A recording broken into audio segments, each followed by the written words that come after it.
ജാള്യതയുടെ വിഷയമില്ല. നിങ്ങൾ ചോദിച്ച സ്റ്റേറ്റ്മെന്റിൽ കളിച്ചു എന്ന് പറയുന്നത് എന്താണ് ജാള്യത? അതിനകത്ത് എന്താ ജാള്യത? എന്താണ് താങ്കൾ ഉദ്ദേശിച്ചത്? കളിച്ചു, എന്താ സെക്സ് ചെയ്തു എന്നുള്ള കാര്യം. സെക്സ് ചെയ്തു, അത് എനിക്ക് ഈ ചാനലിന്റെ മുമ്പിൽ ഞാനൊരു ആങ്കർ ആണ്, ഞാൻ ഗസ്റ്റ് എന്ന് പറയുന്നത് അവരുടെ പ്രയോറിറ്റിയാണ്. എനിക്ക് അത് ഇവരുടെ മുമ്പിൽ ഒന്നും പറയാൻ പറ്റില്ലല്ലോ. അതുകൊണ്ടാണ് എന്തോ സംസാരിക്കാനുള്ള ഒരു സ്പേസ് തന്നിട്ടാണല്ലോ എന്നെ ഇവിടെ ഇരുത്തിയിരിക്കുന്നത്. തീർച്ചയായിട്ടും. പക്ഷേ നിങ്ങൾ എന്തുകൊണ്ടാണ് ഇവിടെ ഇരുത്തിയിരിക്കുന്നത്? എന്തുകൊണ്ടാണ് ദിയാസാന പ്രൊഫൈലാണ് വിക്കിപീഡിയയിലോ അല്ലെങ്കിൽ നമ്മൾ ഗൂഗിളിൽ അടിച്ചു കൊടുക്കുമ്പോൾ ആദ്യം വരുന്ന സാമൂഹ്യ പ്രവർത്തക, ആക്ടിവിസ്റ്റ്, ആങ്കർ, അങ്ങനെ ആക്ടിവിസ്റ്റ് എന്നാണ് ആദ്യം കയറി വരുന്നത്. തീർച്ചയായിട്ടും സാമൂഹ്യ പ്രവർത്തക എന്ന രീതിയിലാണ് വരുന്നത്. പക്ഷെ നിങ്ങളുടെ വായിൽ നിന്ന് വരുന്ന ചെയ്തു കൂട്ടുന്ന പ്രവർത്തനങ്ങളും വായിൽ നിന്ന് വരുന്ന വർത്താനങ്ങളും ഒക്കെ എങ്ങനെയാണ് നിങ്ങൾ ഒരു ആക്ടിവിസ്റ്റ് ആക്കുന്നത്? ഇതൊക്കെയാണോ ആക്ടിവിസ്റ്റിന്റെ എക്സാമ്പിൾ? ഇത് ഒന്ന് നമ്മളെ നിർണ്ണയിക്കുന്നത്. നിങ്ങൾ തന്നെ ഇരുന്നിട്ട് എനിക്ക് മാർക്ക് ഇട്ടുകൊണ്ടിരിക്കുക, എനിക്ക് അത് ഇഷ്ടമില്ല. പണ്ട് മുതലേ ഈ സമൂഹമാണ് നമ്മളൊക്കെ ഇരുന്ന് മാർക്കിട്ടുകൊണ്ടിരിക്കുന്നത്. ഇവൾ അങ്ങനെയാണ്, ഇവൾ ഇങ്ങനെയാണ്, ഇവൾ അതാണ്, ഇതാ. അതേപോലത്തെ സമൂഹത്തിനകത്തിരിക്കുന്ന എമ്പുരാൻ പോലുള്ള മലയാള സിനിമകളല്ല റീസെൻസർ ചെയ്യേണ്ടത്. ശരിക്കും അത് റീസെൻസ് ചെയ്യണം, തീർച്ചയായിട്ടും സെൻസർ ചെയ്ത് കഴിയുമ്പോഴത്തേക്ക് നിങ്ങൾക്ക് കൃത്യമായിട്ട് മനസ്സിലാകും. കാരണം ഫേസ്ബുക്കും എന്ത് വൃത്തിയോടും ഫിൽട്ടർ ചെയ്തുകൊണ്ട് ജനങ്ങളിലേക്ക് എത്തിക്കാൻ കുഞ്ഞുങ്ങൾ എന്റെ അക്കൗണ്ട് ബാൻഡാ, അതാ സ്വാഭാവികമായിട്ടും അതിനകത്ത് അൽഗോരിതത്തിന് പല പല സ്റ്റാൻഡുകളുണ്ട്. ഫേസ്ബുക്ക് ആയാലും ഇൻസ്റ്റാഗ്രാം. അത് അൽഗോരിതത്തിന്റെ കുഴപ്പമില്ല, നിങ്ങളുടെ നാക്കിന്റെ കുഴപ്പം. എന്റെ നാക്കിന് ഒരു പ്രശ്നവുമില്ല. എന്റെ നാക്ക് എന്റെ നെഗറ്റിവിറ്റി അല്ലേ ഫീൽ ചെയ്യുന്നത്? എനിക്ക് അറിയത്തില്ല. അത് എന്റെ ചുറ്റിൽ നിൽക്കുന്ന അറിയണമല്ലോ, തീർച്ചയായിട്ടും അറിയണം. സാമൂഹികമായിട്ട് പ്രവർത്തിച്ചിരിക്കുന്ന ഒരു വ്യക്തിയെ സംബന്ധിച്ച് ഒരു വീട്ടമ്മയല്ല, സാമൂഹികമായിട്ട് പ്രവർത്തിച്ചിരിക്കുന്ന ഒരു വ്യക്തിയാണ്. അതുകൊണ്ട് യു ഷുഡ് നോ ആൾക്കാർ എങ്ങനെയാണ് എന്നെ വിലയിരുത്തുന്നത് എന്നുള്ളത് ഞാൻ തീരുമാനിക്കേണ്ട. ഞാൻ ആൾക്കാരെ നീ ചോദിച്ചതിന് എനിക്ക് റെസ്പോണ്ട് ചെയ്യാനുള്ള സമയം എന്താ? നിങ്ങൾ എന്തിന്റെ ബ്രാൻഡ് അംബാസഡർ? ശരിക്കും ഒന്നിന്റെ അല്ല, ഞാൻ ഒരു ദിയാസന, ഒരു പാവം. നെഗറ്റിവിറ്റിയുടെ ബ്രാൻഡ് അംബാസഡർ എന്ന് ഞാൻ പറഞ്ഞാൽ അത് അല്ലെന്ന് പറയൂ. ആയിക്കോട്ടെടാ. കാരണം എന്ന് വെച്ച് കഴിഞ്ഞാൽ നേരത്തെ മറ്റേ രേണുസുധിയുടെ വിഷയത്തിനകത്ത് ചെന്നിട്ട് നിങ്ങൾ അതല്ലേ ഇതല്ലേ എന്ന് ചോദിച്ചു, നീ സമാധാനോടെ അടയത്. ഇത് രേണുസുധി അല്ല, ഇത് ദിയാസന. രേണുസുധിയോടൊന്നും കമ്പയർ ചെയ്യാൻ പറ്റത്തില്ല ഒരു കാലത്ത്. നീ സമാധാനോടെ, നിനക്ക് എന്തരാണോ തോന്നുന്നത്. ഞാൻ ഇതുവരെയ്ക്കും ഒരാളിനെ പോയിട്ട് നിങ്ങൾ എന്നെ ഇങ്ങനെ വിലയിരുത്തണം, എന്നെ ഇങ്ങനെ കാണണം, നിങ്ങൾ ഇങ്ങനെ കാണാതിരിക്കരുത് എന്ന് പറയാറില്ല. കാരണം ആളുകൾ എന്താണ് സെൻസ് ചെയ്യണമെന്ന് എനിക്കറിയത്തില്ല. എന്റെ ആറ്റിറ്റ്യൂഡ്, എന്റെ പേഴ്സണാലിറ്റിയാണ് എന്നെ വിലയിരുത്തുന്നത്. അതിനകത്ത് നെഗറ്റീവ് ആണെന്നുണ്ടെങ്കിൽ യെസ് ഓഫ് കോഴ്സ് അത് അവിടെ ഇരുന്നോട്ടെ. ആ പോസിറ്റീവ് ആണെന്നുണ്ടെങ്കിൽ ആ പോസിറ്റീവ്. എന്റെ ചുറ്റിലുള്ള മനുഷ്യർക്ക് ഞാൻ പോസിറ്റീവാണ്. നിങ്ങൾ ചോദിച്ചത് എൻ്റെ അടുത്ത് ആ ചോദ്യമാണ്. എന്റെ ചുറ്റിലുള്ള മനുഷ്യർക്ക്, എന്റെ സുഹൃത്തുക്കൾക്ക്, എന്നെ മനസ്സിലാകുന്നവർക്ക്, എന്നെ അറിയുന്നവർക്ക്, ഞാൻ നോക്കുന്ന കുട്ടികൾക്ക് എല്ലാവർക്കും ഞാൻ പോസിറ്റീവാണ്. ഞാൻ ദിയാസാനെ കുറിച്ചൊരു ചോദ്യം ചോദിക്കും, എന്തിനാണ് ആ പാവപ്പെട്ട ഇന്റർവ്യൂ കഴിഞ്ഞു പോയ ആ രേണുസുധിയൊക്കെ ഇതിനകത്ത് വലിച്ചിടുന്നത്? എന്നെ തടയാൻ എല്ലാവരും എനിക്ക് ഒരുപോലെ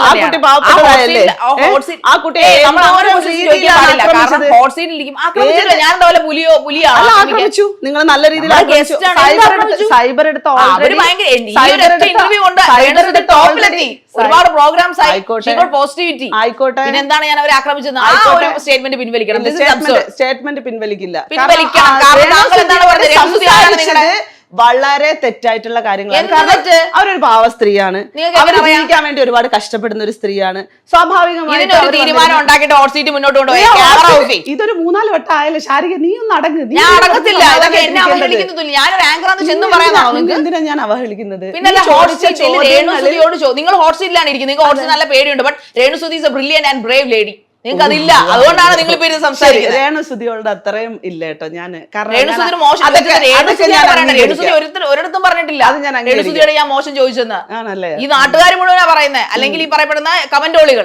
അല്ലാതെ ഒരിക്കലും കണ്ട നിങ്ങളെ പോലുള്ള കഥ അറിയാത്ത പൊട്ടന്മാരെന്ന് ഞാൻ പറയും. കണ്ട ഇന്റർവ്യൂലാണ് ഞാൻ മോശമായിട്ട് പെരുമാറുകയാണ് പറയേണ്ടത്, രേണുസുധി അല്ല. How can you make it that comment? നിങ്ങൾ അത് അങ്ങനെയാണ് ചെയ്തോണ്ടിരിക്കുന്നത്. എന്ത് ചെയ്തോണ്ടിരിക്കുന്നത്? എന്റെ പ്രൊഫഷനാണ് ഇവിടെ അവഹേളിക്കുന്നത്. ഷോ ഡയറക്ടർ എവിടെ? ഷോ ഡയറക്ടർ ഇത്രയും ആങ്കർ അവഹേളിക്കുന്ന ഒരു ഗസ്റ്റ് ഓഫ് വരുന്ന ചർച്ച മുന്നോട്ട് കൊണ്ടുപോകാൻ കാര്യം ചോദിക്കട്ടെ ശാരിക, ഇത് ആരെയാണ് പേടിപ്പിക്കുന്നത്? ശാരിക പേടിയുണ്ടോ? എല്ലാ പ്രാവശ്യവും വന്നിരുന്നിട്ട് ഇങ്ങനെ ആരെയാ പേടിപ്പിക്കണം? ഞാൻ ചോദിച്ചത് ഈ വന്നിരിക്കുന്ന ഗസ്റ്റുകളൊക്കെ ശാരിക ചെയ്യുന്ന ആക്ടിവിറ്റിയെ കൊണ്ടിട്ടാണ് ഞാൻ ചോദിക്കുന്നത്. എനിക്ക് പ്രോഗ്രാമിൽ ഇറങ്ങി പോയിട്ടുണ്ടോ? എനിക്കറിയത്തില്ല പ്രോഗ്രാം. പിന്നെ എന്ത് നിങ്ങൾ കഴിഞ്ഞതിന് ശേഷം ഇനി ഇടി ഇട്ടിട്ടുണ്ടോ, കുനി ചീർത്തിട്ട് അടിച്ചിട്ടുണ്ടോ, ആളുകൾ ഇവിടുത്തെ ഡയറക്ടർ അടിച്ചിട്ടുണ്ടോ എന്നൊന്നും എനിക്കറിയാം. എന്തായാലും ഒരു പാവപ്പെട്ട ആങ്കറെ ഇറങ്ങിപ്പോയത് നിങ്ങൾ മാത്രമേ ചരിത്രത്തിൽ നിങ്ങൾ മാത്രമേ ഇറങ്ങിപ്പോയിട്ടുള്ളൂ. എന്തായാലും ഒന്ന് കഴിയട്ടെ. കാരണം നമ്മൾ കമ്മിറ്റ്മെന്റ് ചെയ്ത ഒരു പണിക്കാണല്ലോ ഇപ്പൊ ഇരിക്കുന്നത്. ഇതൊന്ന് കഴിയട്ടെ. പറ.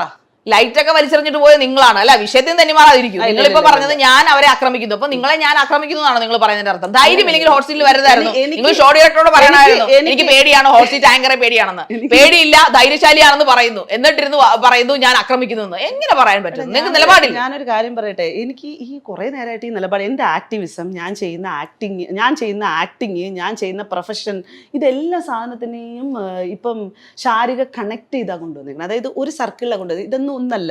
ഓക്കെ, നമുക്ക് ഇതെല്ലാം നിർത്താം. ഹോട്ട് സീറ്റിനെ മറന്നേക്കും. നമുക്ക് സ്നേഹത്തോടെ കുറച്ച് കാര്യങ്ങൾ എന്ന് പറയുന്നത് ചൂടുള്ള സീറ്റാണ്. അതെ, നന്നായിട്ട് വറക്കുന്ന സീറ്റാണ്. അവിടെ ഇരുന്ന് ആരും ഒന്ന് പൊരിയും. ഓക്കെ ഓക്കെ, അപ്പൊ തൽക്കാലം നമുക്ക് ആ ഹോട്ട് സീറ്റ് അങ്ങോട്ട് മാറ്റി വെച്ചിട്ട് കുറച്ച് വെള്ളം ഒഴിച്ചിട്ട് എന്റെ പൊരിച്ചിലൊക്കെ മാറ്റിട്ട് വിടാം കേട്ടോ. തീർച്ചയായിട്ടും. അപ്പോൾ നമുക്ക് കുറച്ച് സമാധാനപരമായിട്ടുള്ളൊരു കാര്യങ്ങൾ സംസാരിക്കാം. അതിനു മുമ്പ് എനിക്ക് താങ്കളെ ഒന്ന് ഹഗ് ചെയ്യണമെന്നുണ്ട്. അതിന് സിമ്പിൾ ആയിട്ട്. തീർച്ചയായിട്ടും.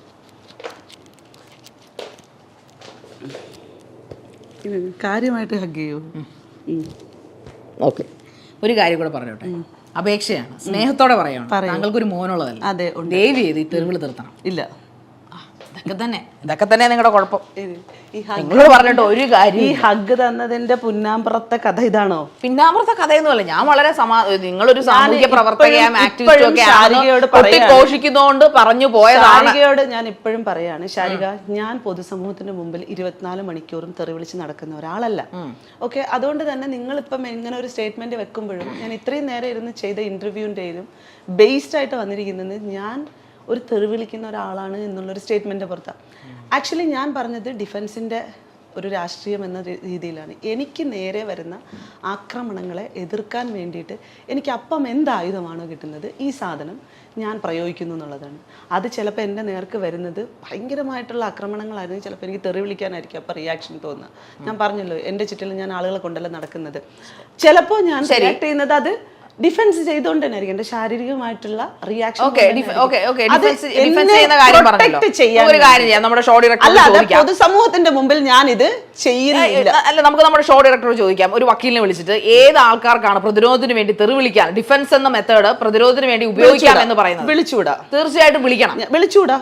ഞാൻ പറയണത് വിളിച്ചൂടാന്ന്. പക്ഷെ ഞാൻ എന്റെ ജീവിതത്തിൽ വിളിക്കാം, സ്വയം അറിയാം. അപ്പൊ 100% അറിയാം. അപ്പൊ ദിയാസനയുടെ നിയമങ്ങളാണ് 100%. അതെ, എനിക്ക് കാരണം ചില സാഹചര്യങ്ങൾ നിങ്ങൾ വല്ല കാട്ടിലും പോയി ജീവിക്കേണ്ടി വരും. അല്ലാതെ എനിക്ക് കാട്ടിലൊന്നും പോയി ജീവിക്കേണ്ട ആവശ്യമൊന്നുമില്ല. ഞാൻ പറയണത് എനിക്ക് സാഹചര്യങ്ങൾ എന്നെ കൊണ്ട് എത്തിക്കുന്ന ചില സിറ്റുവേഷനുകൾ ഉണ്ട് മനുഷ്യനെ. നിങ്ങൾ നിങ്ങളുടെ സത്യത്തെ മറക്കുന്നു.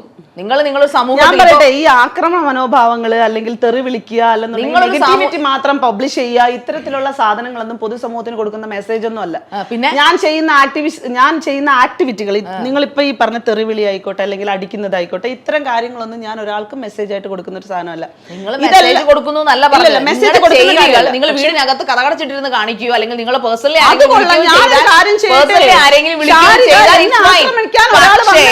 സോഷ്യൽ മീഡിയയിൽ ഇരുന്നുകൊണ്ട് ഇൻസ്റ്റാഗ്രാമിലോ ഇരുന്നുകൊണ്ട് നിങ്ങൾ തെറി വിളിക്കുമ്പോൾ അല്ലെങ്കിൽ ചീത്ത വിളിക്കുമ്പോൾ അത് സമൂഹം കേൾക്കുന്നു. നമ്മുടെ സമൂഹത്തിൽ മുതിർന്ന ആൾക്കാർ മാത്രമല്ല, കുട്ടികളുണ്ട്. സൈബർ അടുത്ത മാത്രമല്ല കേട്ടോ വിഷയങ്ങൾ. സൈബർ മാത്രമല്ല വിഷയങ്ങൾ. പൊതുസമൂഹത്തിലേക്ക് ഇറങ്ങുന്ന സമയത്ത് നേരിട്ട് വരുന്ന ആക്രമണങ്ങളുണ്ട് നമുക്കെതിരെ.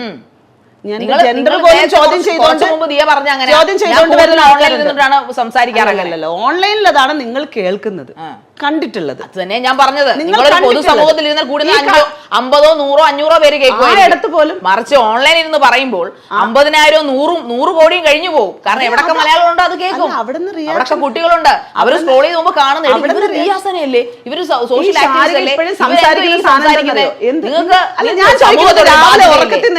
ഈ ലൈവ് എടുത്ത് വെച്ചിട്ട് രാവിലെ ഇരുന്ന് ആളായിട്ടാണോ? അങ്ങനെയാണ് മിക്കപ്പോഴും നമുക്കൊക്കെ FB എടുത്ത് എന്ത് പ്രവൃത്തി ചെയ്താലും പറയാൻ പറ്റാത്ത ഭാഷകൾ നിങ്ങൾ സംസാരിക്കും. ഞാൻ എവിടെയെങ്കിലും എന്തെങ്കിലും കാര്യത്തിൽ പ്രതികരിച്ചിട്ടുണ്ടെന്നുണ്ടെങ്കിൽ അതിന് കൃത്യമായിട്ടുള്ള കാര്യകാരണങ്ങൾ. പ്രതികരണം അർത്ഥം മോശമായ വാക്കുകൾ ഉപയോഗിക്കുക എന്നുള്ളതാണോ? ഉപയോഗിക്കുന്നത് എന്റെ നേർക്ക് വരുന്ന വിഷയങ്ങളിലാണ് ശാരിക. അത് തന്നെയാണ് നേരത്തെ ഞാൻ ചോദിച്ചത്. അതുകൊണ്ടാണ് ഒരുപാട് വട്ടം പറഞ്ഞു നിങ്ങളോട്, ഞാൻ ഇത് പ്രോത്സാഹിപ്പിക്കുന്നില്ല, ഞാൻ ഇതിനെ എന്റർടൈൻ ചെയ്യുന്നില്ല ഒരു കാരണവശാലും. പക്ഷെ എന്റെ നേർക്ക് വരുമ്പോൾ ഞാനൊരു സ്ത്രീയാണ്, എനിക്ക് എന്നെ പ്രൊട്ടക്ട് ചെയ്യേണ്ട ഉത്തരവാദിത്വം ഉണ്ട്. അതിന് എന്താണ്? സ്ത്രീകളൊക്കെ തെറിക്കാളായിരിക്കുമല്ലോ. നിങ്ങൾ ഒരു കാര്യം ചെയ്യും, നിങ്ങൾ ആരെങ്കിലും തൊടുമ്പോൾ നിങ്ങൾ അത് വാങ്ങിച്ചോണ്ടിരിക്കും. എന്നെ ഒരാൾ തൊടുക ഞാൻ പക്ഷെ കാണുകയാണെന്നുണ്ടെങ്കിൽ അയാളെ പിടിച്ചു മാറ്റും കേട്ടോ. ഞാൻ തൊടുകയോ പിടിക്കുകയോ ചെയ്യുമ്പോൾ നമുക്ക് ഇവിടെ നീതിന്യായ വ്യവസ്ഥയുണ്ട്. അതാണ് ഞാൻ പറയുന്നത്, ഇവിടുത്തെ വ്യവസ്ഥകൾ നിങ്ങൾ പറയുന്നത് അതിൽ വിശ്വാസം ഉണ്ടെന്ന്.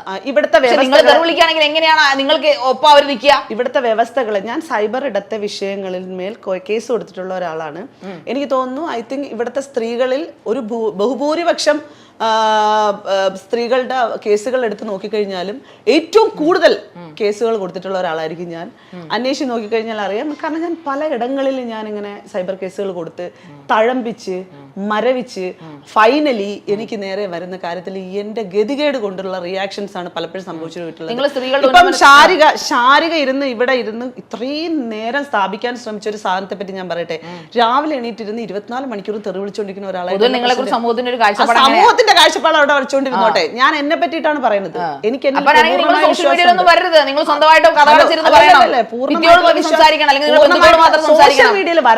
സോഷ്യൽ മീഡിയയിൽ നിങ്ങൾക്ക് സമൂഹത്തോട് സാമൂഹ്യ പ്രവർത്തകയാണ്. ആ പണികൾ ഞാൻ കൃത്യമായി ചെയ്യുന്നുണ്ട്. അപ്പൊ അതിനൊരു ബിഹേവിയർ തെറാപ്പി ഇല്ലേ? ബിഹേവിയർ ഇല്ലേ? ഇല്ല, എന്റെ നേർക്ക് വരുന്ന സാധനത്തിനെ ഇപ്പോഴും പറയുന്നുള്ളൂ. ഞാൻ മറ്റൊരാളിന്റെ കാര്യങ്ങളും പറഞ്ഞിട്ടില്ല. ഏത് അണ്ടനെ അടകോടനെ പിടിച്ചിരുത്താവുന്ന ഒരു ചെയറിലാണോ നിങ്ങൾ ഇരിക്കുന്നത്? അല്ലല്ലോ. നിങ്ങൾക്ക് നിങ്ങൾ ഇരിക്കുന്ന ചെയറിനെ കുറിച്ച് നിങ്ങളിനി അണ്ടനെ പിടിച്ചിരുത്തിയിരുത്തോ, അടകോടനെ പിടിച്ചിരുത്തിയിരുന്നോ, ഷണ്ടനെ പിടിച്ചിരുത്തിയിരുന്നോ, അതൊന്നും എനിക്ക് പ്രശ്നമില്ല. കാരണം ഞാൻ ഈ ഹോട്ട് സീറ്റിൽ ഇരിക്കുന്നുണ്ടെന്നുണ്ടെങ്കിൽ എനിക്ക് കൃത്യമായിട്ടുള്ള ഒരു ധാരണ ഉണ്ട്. അതിൽ നിങ്ങൾ എന്നെ എങ്ങനെ സെൻസ് ചെയ്താലും പ്രശ്നമില്ല. ഈ വൈകല്യങ്ങൾ ഉപമിപ്പിച്ചോ മറ്റു നിങ്ങളുടെ വർക്കുകൾ നിങ്ങൾ പെർഫെക്റ്റ് ആയിട്ട് ചെയ്യുന്നു എന്നല്ലേ പറയുന്നത്. അപ്പൊ സ്ത്രീകളുടെ ഉന്നമനത്തിനായിട്ട് പ്രവർത്തിക്കുന്നു എന്നും പറയുന്നു. അങ്ങനെയാണെങ്കിൽ സ്ത്രീകൾക്ക് വേണ്ടി ചെയ്തൊരു 5 കാര്യങ്ങളൊന്ന് പറഞ്ഞേ കേൾക്കട്ടെ. എനിക്ക് ശാരികനെ ബോധിപ്പിക്കാൻ സൗകര്യമില്ല. എന്റെ ആക്ടിവിസത്തെ ചോദ്യം ചെയ്യാൻ നിങ്ങൾക്ക് റൈറ്റ് ഇല്ല. നിങ്ങളൊരു സ്ത്രീയാണ്, പ്രത്യേകിച്ച് നിങ്ങളൊരു സ്ത്രീ ആയതുകൊണ്ട് മാത്രം സീരിയസ്ലി പറയട്ടെ, എന്റെ പണികൾ നീ എന്ത് ചെയ്തു? നീ ചെയ്ത 5 കാര്യങ്ങൾ, ഞാൻ എന്താണ് 6 കാര്യങ്ങൾ, സ്ത്രീകളുടെ ഉന്നമനത്തിനായി നിങ്ങൾ ചെയ്ത 5 കാര്യങ്ങൾ അങ്ങനെയൊക്കെ അറിയാന്നുണ്ടെന്നുണ്ടെങ്കിൽ മാത്രം ഇവിടെ ഇരുന്നിട്ട് നീ എന്റെ അടുത്ത് സംസാരിച്ചു. എന്നെ പറ്റി മനസ്സിലാക്കിയിട്ടാണ് ചെയ്തിട്ടില്ല. എന്നെ പറ്റി ഒരു ചുക്ക് അറിയാതെ നീ ഇവിടെ ഇരുന്ന് സംസാരിക്കുന്നത് എന്തിനാ? നിങ്ങൾ എന്നെ പറ്റി ഇരുന്ന ഒരു ചുക്ക് അറിയാതെ ശേഷിയില്ല, ധൈര്യമില്ല. അത് പിടിച്ചോണ്ടൊന്ന് ഇരുത്തിയിരിക്കണം. നിനക്കൊക്കെ എന്തിന്റെ കേടാടാ? ആളിനെ കൊണ്ടുവന്ന് ഇരുത്തുമ്പോ ആളെന്താണെന്ന് സ്വയം വ്യക്തിയാണ് നിങ്ങൾ. നിങ്ങളെ ഇന്റർവ്യൂ ചെയ്യാൻ പറ്റും ഇതൊന്നും ആയിരുന്നില്ല എന്റെ ചിന്ത. പക്ഷെ നിങ്ങൾ കണ്ടതിലും വലിയ സാധനമാണെന്ന് എനിക്ക് മനസ്സിലായി. സൈസ് കൂടുതലല്ല നിങ്ങളുടെ സ്വഭാവം, നിങ്ങളുടെ ഒന്നും നോർമലി ഒരു ആങ്കർക്ക്, അത് ലേഡിയോ ആയിക്കോട്ടെ പുരുഷനോ ആയിക്കോട്ടെ, ആദ്യം വന്നൊരു മെയിൻ അയാളെ അടിച്ചു പുറത്ത്, അയാളെ അടിച്ചില്ലെന്നേ ഉള്ളൂ. അമ്പർല അവരെ എറിഞ്ഞു കളഞ്ഞു. ഇനിയിപ്പോ ടി വി ആയിരിക്കും എന്റെ തല എറിഞ്ഞു പൊട്ടിക്കാൻ പോകുന്നത്. അപ്പൊ പുരുഷനെ പറ്റത്തില്ല, സ്ത്രീയെ പറ്റത്തില്ല. നിങ്ങൾക്ക് ആരെ പറ്റും? ഏത് ടൈപ്പ് ഫാങ്കറെ വേണം? മൃഗങ്ങളെ കൊണ്ടിരുത്താൻ പറ്റും. കാര്യമായിട്ട് പ്രശ്നമുണ്ട് കേട്ടോ. ഈ കൊച്ചിനെ എത്രയും പെട്ടെന്ന് കൊണ്ടുപോയാ നേരെ കൊണ്ടുപോവാം. ഇത് കുറച്ചു നാളായി തുടങ്ങി. ഇത് മൈൽ സ്റ്റോണിന്റെ മാത്രം പ്രത്യേകതയാണോ എന്ന് എനിക്കറിയില്ല. പിന്നെ ഞാൻ ഇരുത്തി അപമാനിക്കേണ്ടെന്ന് വിചാരിച്ചിട്ട് എന്നെ കുറെ അപമാനിച്ച് ഞാൻ കേട്ടോണ്ടാണ് ഇരിക്കുന്നത്. പ്രശ്നമൊന്നുമില്ല എനിക്ക്. എന്നാലും ഞാൻ ഒരു കാര്യം പറയട്ടെ, ഡയറക്ടറിനോട് ഞാൻ പറയണാണ്, നീ അടങ്ങിയിരിക്കും, കുറച്ചേരം അടങ്ങ്.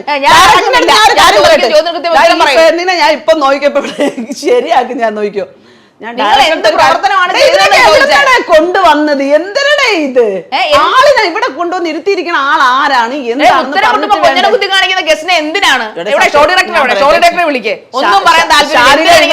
ആണാണ് ഇരുന്നിരുന്നെങ്കിൽ, അല്ലെങ്കിൽ ആരോട് എന്താ നിങ്ങൾ ചെയ്തതെന്ന് നാട്ടുകാർക്ക് കൂടെ അറിയാം. ഇവിടെ ഇരുന്ന മെയിൻ ആങ്കറോട് എന്താ നിങ്ങൾ ചെയ്തതെന്ന് ഉമ്മ കൊടുത്ത് സ്നേഹത്തോടെ ആ മനുഷ്യനെ ചക്കി ചളുക്കി കഴിഞ്ഞപ്പോഴത്തേക്ക് അതിന് ഉമ്മ കൊടുത്ത് വിട്ടു. പാവം, അതെന്ത് ചെയ്യാൻ പറ്റും? ഞാൻ ആ ടൈപ്പല്ല, എനിക്ക് ഉമ്മയും വേണ്ട നിങ്ങളുടെ. ഞാൻ ചോദിച്ച ചോദ്യത്തിന് കൃത്യമായിട്ടുള്ള സഭ്യമായ ഭാഷയിൽ സംസാരിക്കാൻ പഠിക്കും. ഞാൻ തിരിഞ്ഞു നിൽക്കാം. അതായത് സ്ത്രീകളുടെ ഉന്നമനത്തിനായിട്ട് നിങ്ങൾ ചെയ്ത 5 നന്മകൾ, 5 സാമൂഹ്യ പ്രവർത്തനങ്ങളൊന്നും പറഞ്ഞാട്ടെ. ഞാൻ തിരിഞ്ഞു നിൽക്കാം. തിരിഞ്ഞു നിൽക്കുക, എന്നിട്ട് പറയൂ. ഇത് 1, ഇത് 2, ഇത് 3, ഇത് 4, ഇത് 5. നിങ്ങളുടെ പ്രകടനം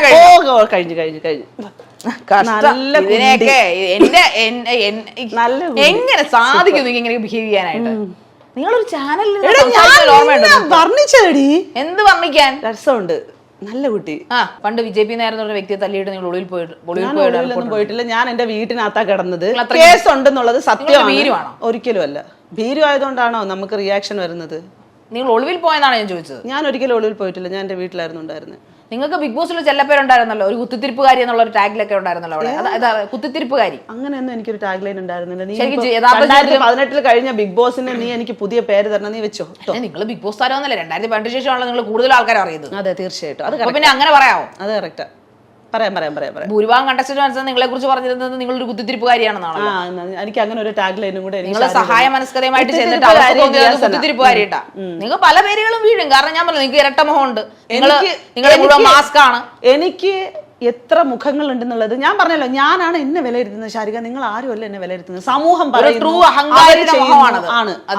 തീർച്ചയായും ഒരു സാമൂഹ്യ പ്രവർത്തന പേര് എനിക്ക് ചേരില്ല. വേണ്ട, നിങ്ങൾക്ക് എനിക്ക് ശാരിക തരണ്ട. ഞാൻ തരുന്നില്ല. ഞാനല്ല, എന്റെ പേഴ്സണൽ ക്വസ്റ്റ്യൻ അല്ല. ഞാൻ ശാരികയുടെ പേഴ്സണൽ ക്വസ്റ്റ്യനുകളും ശാരിക ഹോട്ട് സീറ്റിൽ വന്നിരുന്ന് സംസാരിക്കുന്നതൊക്കെ ഇവിടത്തെ മാത്രം സർക്കിളിൽ പെട്ടതായിട്ട് വിശ്വസിക്കാനേ എനിക്ക് താല്പര്യമുള്ളൂ. ഇതുപോലെ ഡെയിലി കിട്ടി. നിങ്ങളുടെ കമന്റ്സ് ഒക്കെ നിങ്ങൾ എടുത്ത് നോക്കൂ. നിങ്ങൾ ഇരുന്ന് ലൈവിലിരുന്നും ഫേസ്ബുക്കിലൊക്കെ അതാണ് പ്രശ്നം. നിങ്ങൾക്ക് പറ്റത്തില്ലെങ്കിൽ സാമൂഹ്യ പരിഷ്കർത്താവിന്റെയോ സാമൂഹ്യ നന്മയുടെ ഒക്കെ വേഷം അടിച്ചിട്ട് നിങ്ങളുടെ പണിക്ക് പോകണം. എനിക്ക് ആ വേഷമൊന്നും കിട്ടിയിട്ടൊന്നുമല്ല നടക്കുന്നത്. സമൂഹത്തെ കുറിച്ച് പറഞ്ഞ എന്തൊരു പുച്ഛം നിങ്ങൾക്ക് മുഖത്ത്. എടാ, എനിക്ക് സമൂഹം തരുന്നത് അങ്ങനെയാണ്. ഒരു നിങ്ങളെ സമൂഹം പുച്ഛിക്കുന്നത് എന്തുകൊണ്ടായിരിക്കും? എനിക്കറിയില്ല. എന്റെ പ്രവർത്തനങ്ങളിൽ എനിക്ക് വിശ്വാസമുണ്ട്. ഞാൻ ചെയ്യുന്ന കാര്യങ്ങളിൽ എനിക്ക് ശരിയുണ്ട്. ഞാൻ ആരെയും ബേസ് ചെയ്തിട്ടോ ഒരാൾ എനിക്ക് നന്മ ചെയ്യുമെന്ന് വിചാരിച്ചിട്ടോ ഒരാൾ എനിക്ക് എല്ലാം സാധിച്ചു തരുമെന്ന് വിചാരിച്ചിട്ടോ അല്ല ഞാൻ ഇരിക്കുന്നത്. അതുകൊണ്ട് തന്നെ നിങ്ങളോട് സമൂഹം ഇതൊക്കെ ചെയ്യുന്നതുകൊണ്ട് നിങ്ങൾക്ക് സമൂഹത്തിൽ കട്ട വെറുപ്പ്. അതുകൊണ്ടാണോ നിങ്ങൾ ഇങ്ങനെ?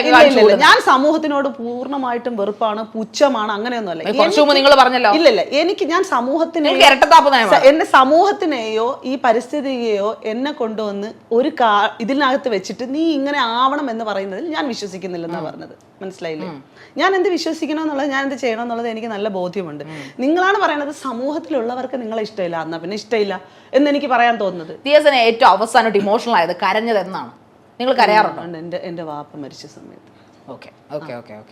ഞാൻ ഏറ്റവും കൂടുതലായിട്ട് അവസാന നിമിഷം എന്നല്ല, എൻ്റെ ലൈഫിലെ ഇത്രയും വലിയൊരു ഇമോഷൻ ഉണ്ടാവും എന്നുള്ളത് എക്സ്പെക്ട് ചെയ്യാത്തൊരു സാഹചര്യം ഉണ്ടായത് ഒരു 3 മാസം മുമ്പ് എൻ്റെ ഫാദർ മരിച്ചു.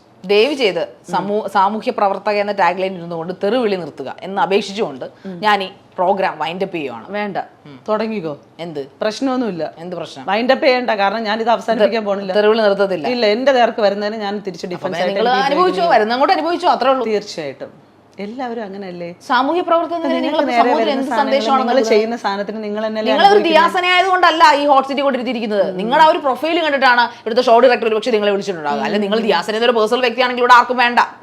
സോ നിങ്ങൾ ഇതൊക്കെ നിർത്തുക. നേർക്ക് വരുന്ന അല്ല, നിങ്ങൾ എന്നെ പഠിപ്പിക്കണ്ട. ഞാൻ ശാരികനെ ഇന്ന് കുറച്ച് നാളുകൾ, ഒരു 1-2 വർഷമായിട്ടുണ്ടാവും ഞാൻ ശാരികനെ കാണുന്നത്. ഞാൻ ജീവിതത്തിൽ എങ്ങനെയാണ് വളർന്നു വന്നതെന്നും ഇവിടെ എങ്ങനെ ഇത് പൊങ്ങച്ചൊന്നും അല്ലെന്നേ, ജീവിതത്തിന്റെ അനുഭവങ്ങളെ പറ്റി പറയണം. അതായത് കഷ്ടപ്പെട്ട് വന്നതിനെ പറ്റിയിട്ടാണ് ഞാൻ പറയണത്. അല്ലാതെ ഞാൻ തനിമുഖം എന്തായാലും എനിക്ക് മനസ്സിലായി. ഞാൻ ഇങ്ങനെയൊന്നും അല്ല നിങ്ങളെ കുറിച്ച്.